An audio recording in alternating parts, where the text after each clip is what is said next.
مفتی صاحب اس بارے میں کچھ توجہ فرمائیں. کل موٹر سائیکل والوں نے بہائی شروع کر دی, پیچھے دو خواتین بٹھاتے ہیں, بیٹی یا بہو کو بالکل مردوں کی طرح بٹھاتے ہیں, اور غیرت جب ختم ہو جائے تو جو مرضی کرو, ٹھیک ہے نا. یہ سب براڈ مائنڈڈ بنتے جا رہے ہیں. یار کیا ہوتا ہے مولویوں نے کہا یوں بیٹھو, جس طرح بیٹھ کے تو ہم کون سا غلط ہیں, تو آپ پینٹ اٹھار کے بٹھاؤ اس کو اپنے ساتھ, صحیح ہے نا. اس کے کپڑے اتار کے بٹھاؤ, آپ پینٹ اٹھار کے بٹھاؤ اس کو اپنے ساتھ, صحیح ہے نا. اس کے کپڑے اتار کے بٹھاؤ, آپ پینٹ اٹھار کے بٹھاؤ اس کو اپنے ساتھ, صحیح ہے نا. اس کے کپڑے اتار کے بٹھاؤ. آپ شادی کے موقع پر پیسے لوٹانا, سلامی دینا جائز ہے, بالکل. یہ تو ایک کلچرل چیز ہے, جائز ہے, بشرطے کہ وہ پیسے لوٹانے میں مرد و عورت کا اختلاط نہ ہو جائے لوٹنے والوں میں. باقی جو کلچرل ایکٹیویٹیز ہیں نا, اس طریقے سے لوٹا کے, اس میں کوئی ایسا مسئلہ نہیں ہے کہ جس کو آپ کوئی شرعی گرفت کریں. جس نے شرعی گرفت کرنی ہے تو کتاب و سنت سے دلائل لے کے آئے اور کہ جی یہ قرآن و سنت نے فلاں جگہ منع ہے. یہ ساری کلچرل چیزیں, اس کو تو چھوڑ دے. جو باقی چیزیں کر رہے ہیں, یہ جو اب دولہا دلہن کو لینے جاتا ہے ہمارے معاشرے میں, تو گدھے پہ بیٹھ کے جاتا ہے یا اونٹ پہ بیٹھ کے جاتا ہے یا کار میں. تو مجھے تو آج تک کبھی یہ لکھا بھی نہیں آیا کہ کیا کار میں جا کے دلہن لے کے آنا سنت ہے یا میں اونٹ کرائے پہ لوں. وہ زنانی نے آنا ہی نہیں تیرے نال, ہاں وہ ڈر لگ جاتا ہے. اگلے دن ایک وہ لطیفے سنانے والے مولوی کا ایک کلپ میں دیکھ رہا تھا, تو وہ اس سے کسی نے پوچھا کہ موٹر بائک پہ اگر کوئی عورت ایک ٹانگ ادھر کر کے بیٹھ جائے, اب اس کا جواب ایک مہذب انداز میں تم دو. وہ کہنے لگا یہ اتنا لبرلزم ہے ان کو اپنی عورتوں کے کپڑے اتار کے ان کو بٹھایا کرے. نعوذ باللہ. مفتی صاحب اس بارے میں کچھ توجہ فرمائیں. کل موٹر سائیکل والوں نے بہائی شروع کر دی, پیچھے دو خواتین بٹھاتے ہیں, بیٹی یا بہو کو بالکل مردوں کی طرح بٹھاتے ہیں, اور غیرت جب ختم ہو جائے تو جو مرضی کرو, ٹھیک ہے نا. یہ سب براڈ مائنڈڈ بنتے جا رہے ہیں. یار کیا ہوتا ہے مولویوں نے کہا یوں بیٹھو, جس طرح بیٹھ کے تو ہم کون سا غلط ہیں, تو آپ پینٹ اٹھار کے بٹھاؤ اس کو اپنے ساتھ, صحیح ہے نا. اس کے کپڑے اتار کے بٹھاؤ, آپ پینٹ اٹھار کے بٹھاؤ اس کو اپنے ساتھ, صحیح ہے نا. اس کے کپڑے اتار کے بٹھاؤ, آپ پینٹ اٹھار کے بٹھاؤ اس کو اپنے ساتھ, صحیح ہے نا. اس کے کپڑے اتار کے بٹھاؤ. آپ یہ علماء کی لینگویج ہے. اگر یہ پبلک میں لینگویج ہے نا, تو آپ سمجھ لیں کہ مدرسوں میں کیا ہوگا, کیا کچھ ہوتا ہوگا. میاں, ہاں میاں, لوگ کیا کہیں گے. اب لوگ کیا کہیں گے اگر میں بتاؤں مدرسوں میں کیا ہوتا ہے, اور آج نہیں پرانے مدرسوں میں بھی کیا ہوتا تھا. اس لیے اس ٹاپک کو میں ادھر چھوڑتا ہوں. تو یہ بات ہے کرنے کا, تو اس کے لیے پھکی سن لیں. اس مولانا سے, اس مفتی سے پوچھو کہ صحابہ کرام علیہم رضوان یا ان کی جو بیویاں تھیں وہ جب اونٹ پہ بیٹھا کرتی تھیں تو دونوں ٹانگیں ایک طرف کر کے بیٹھتی تھیں یا ایک ٹانگ ادھر کر کے ایک ادھر. وہ جو ڈولی رکھنے والی بات ہے نا, وہ تو چند ایک جو امیر لوگ تھے وہ بےچارے وہ ہودج بنا سکتے تھے. ہم عورتیں تو اس طرح ہی بیٹھتی تھی. صحیح بخاری مسلم دونوں میں موجود ہے. نبی علیہ السلام جب غزوہ خیبر سے واپس آ رہے تھے تو نبی علیہ السلام نے اونٹ پہ بیٹھے ہوئے اور اپنے پیچھے آپ صلی اللہ علیہ وآلہ وسلم نے سیدہ صفیہ کو بٹھایا ہوا تھا. ہودج نہیں تھا, اونٹ پہ ڈائریکٹ بیٹھے ہوئے تھے اور پیچھے بٹھایا تھا. تو پیچھے جب کوئی عورت بیٹھی ہوگی اونٹ پہ تو دونوں ٹانگیں ایک طرف کر کے, تو آپ جس مرضی کو بٹھائیں وہ جا کے نیچے گرے گا جب اونٹ چلے گا. وہ آپ کر ہی نہیں سکتے. اونٹ کی انہوں نے کوہان کے اوپر ایک وہ لکڑی سی رکھی ہوتی ہے, اس پہ وہ اگلا بندہ پکڑ کے بیٹھتا ہے اور جو پیچھے والا ہے اس کو پیچھے پکڑ کے بیٹھتا ہے. تو نبی علیہ السلام نے اپنی بیوی کو اپنے پیچھے بٹھایا تھا. لہٰذا مفتی صاحب رجوع کریں, نبی علیہ السلام نے جو اس زمانے کی جو موٹر بائک تھی نا, اس پہ ایک ٹانگ ادھر کر کے اور ایک ٹانگ ادھر کر کے اپنی بیوی سیدہ صفیہ کو بٹھایا. لیکن ان لوگوں کا کیا حدیثوں سے لینا دینا, یہ تو پڑھتے ہیں اپنے بزرگوں کی کتابیں. میاں بس اتنا, زیادہ نہیں, زیادہ آگے نہیں جاؤ. یہ تو وہ پڑھتے ہیں. اور یہ تو آج کل آپ کو برا لگ رہا ہے, آپ گاؤں ایریا کے جتنے لوگ ہیں ان سے پوچھیں کہ یہ اپنی بیوی بچوں کو ایون اپنی ماؤں کے ساتھ جب سفر کرتے ہیں گاؤں ایریا میں, وہ کمفرٹیبل ہوتے ہیں ایک ٹانگ ادھر رکھ کے ایک ادھر رکھ کے بیٹھنے میں. یہ آج سے تو نہیں لوگ موٹر بائک پہ بیٹھ رہے ہیں ایسے. گاؤں کے لوگ تو ہمیشہ سے بیٹھتے ہیں. وہ بیچارے تو 40-50 کلومیٹر کا سفر جی ٹی روڈ کے اوپر اپنا کرایہ بچانے کے لیے, آسانی کے لیے موٹر بائک پہ کرتے ہیں, اور اس میں کمفرٹیبل ہے, گرنے سے بندہ بچ جاتا ہے. اور آج کل تو بعض موٹر بائک ایسے عجیب و غریب قسم کے انہوں نے بنائے ہوئے ہیں, بدتمیز قسم کے. وہ موٹر بائک اونچی اونچی ان کی سیٹیں ہیں, اور وہ نیچے جو پیڈسٹل ہے وہ بھی ایسا ٹیڑھا ہوتا ہے کہ ایک پاؤں رکھو دوسرا رکھا نہیں جاتا, تو چانس ہوتے ہیں کہ سلپ ہو جائے. تو ایک طرف ٹانگ ادھر ہو ایک طرف ادھر ہو, اگر کوئی بیٹھ جاتی ہے عورت, اس سے آپ کا وہ کیا لے رہی ہے؟ اگر وہ پردے کے اندر بیٹھی ہوئی ہے آپ کو کیا مسئلہ ہے؟ تو کسی بات پہ ورڈکٹ دیتے ہوئے قرآن و سنت سے دلیل دیکھ لینی چاہیے اس کو غلط کہنے کے لیے. دنیاوی معاملات میں غلط کہنے کے لیے دلیل چاہیے کتاب و سنت سے, اور دینی معاملات میں اس کا ثابت ہونا دیکھنا ہوتا ہے. یہ ہماری کلچرل چیزیں ہیں. سلامی ہو گئی, عورت کو مہندی لگا دی, مرد کو تو مہندی نہیں لگائیں گے, وہ تو لگانی نہیں چاہیے, وہاں تو منع ہے.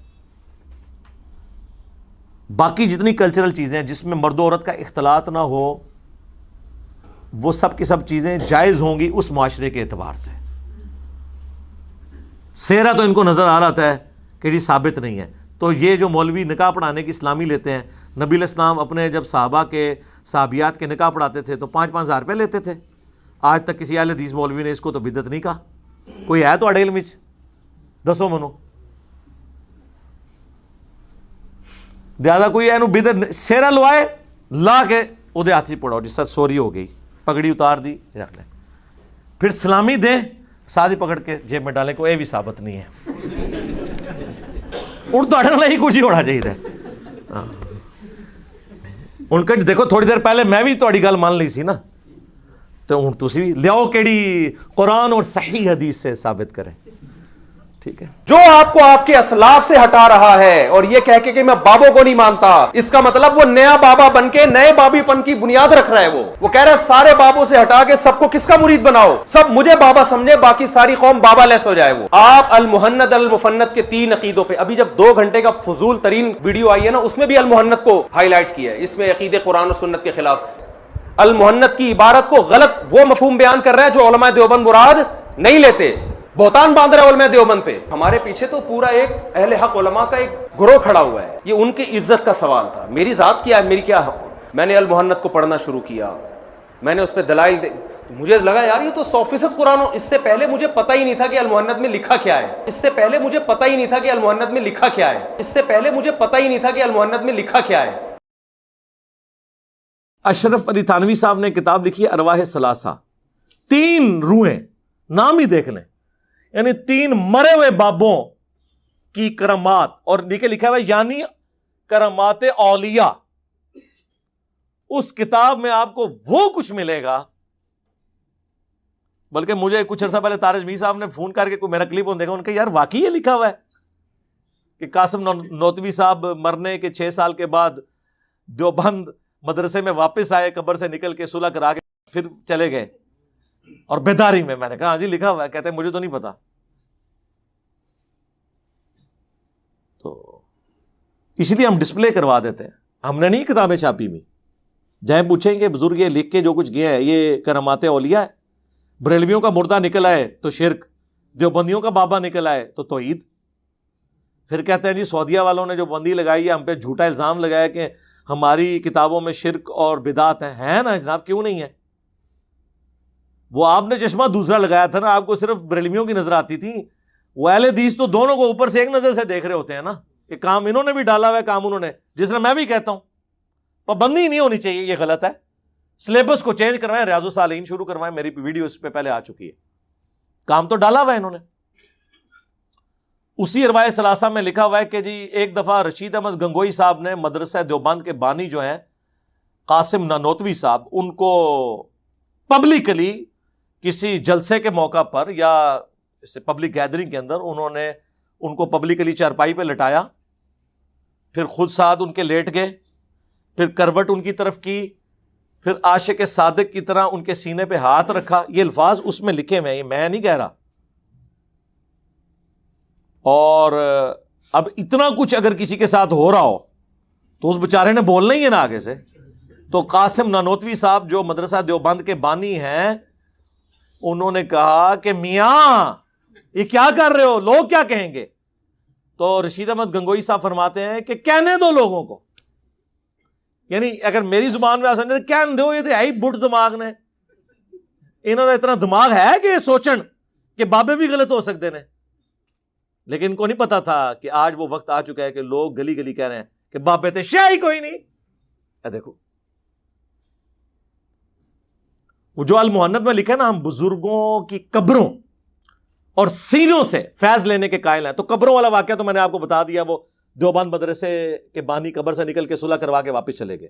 اور اس میں تو الفاظ ہیں کہ وہ مولانا کہتے ہیں کہ جی سردیوں میں بھی ان کو پسینہ اتنا آیا ہوا تھا کہ ان کی وہ چادر، وہ سارا لحاف بھیگ چکا تھا. تو میں نے کہا حضرت آپ کی کیا حالت ہے؟ وہ کہتے ہیں ابھی بھی حضرت نانوتوی آئے تھے، مردہ قبر سے نکل آئے تو صرف پسینہ نہیں نکلتا، خواب میں نہیں، یہ بیداری میں. تو یہ قبروں سے فیض تھا. لوگ کہتے تھے سینے سے فیض، سینے سے فیض ہے جی. وہ ان کی طرف کروٹ کٹ کے لیٹے اور پھر اپنا ہاتھ ان کے سینے پہ رکھا، یعنی وہ کنیکشن انہوں نے بحال کیا، سینے کو انہوں نے فیض دیا. یا لیا تو نہیں ہوگا، ظاہر ہے وہ قاسم نوتوی تو ان کے شاگردوں میں آتے ہیں، وہ ان کے شیخ ہیں. یہ تو تھی جناب پہلی قسط اس کی. دیکھو اس دے بھیجے دوسری قسط بھی بیان کر دی ہے یار، رہنے دیں. نہیں یار، وہ پھر کہیں گے یہ بالکل اس طرح کر رہا ہے اور وہ کر رہا ہے، کتابوں سے کر رہے ہیں. چلے جی، بلال بھائی کہہ رہے ہیں کتابوں سے ہی کر رہے ہیں نا، تو چلے ہم کنٹرول الفاظ میں، وہ اتنے فلمی الفاظ تو میں استعمال نہیں کر سکتا. تذکرۃ الرشید ایک کتاب ہے جس میں رشید احمد گنگوئی صاحب کا تذکرہ ہے، یعنی ان کے حالات زندگی ہیں اور ان کے اپنے چاہنے والوں نے بیان کیے ہیں. اس میں اس کی اگلی اور سمجھ لیں آخری قسط ہے، یا آج جو ہم بیان کر رہے ہیں یہ آخری قسط ہوگی ان کے لیے. اس میں اس خواب کا ذکر موجود ہے. یہ تو بیداری تھی نا کہ وہ عاشق صادق کی طرح لیٹے، اور قاسم نانوتوی کو بھی سمجھ آ گئی. انہوں نے کہا میاں کیا کر رہے ہو، لوگ کیا کہیں گے. اس کی اگلی قسط یہ ہے کہ تذکرۃ الرشید میں لکھا ہے کہ رشید احمد گنگوئی صاحب کہتے ہیں کہ میں نے ایک رات خواب میں دیکھا کہ مولانا قاسم، جن کو انہوں نے پہلے لٹایا تھا اور سینے میں فیض ٹرانسفر کیا تھا، وہ دلہن کی شکل میں میرے عقد میں آئی ہیں.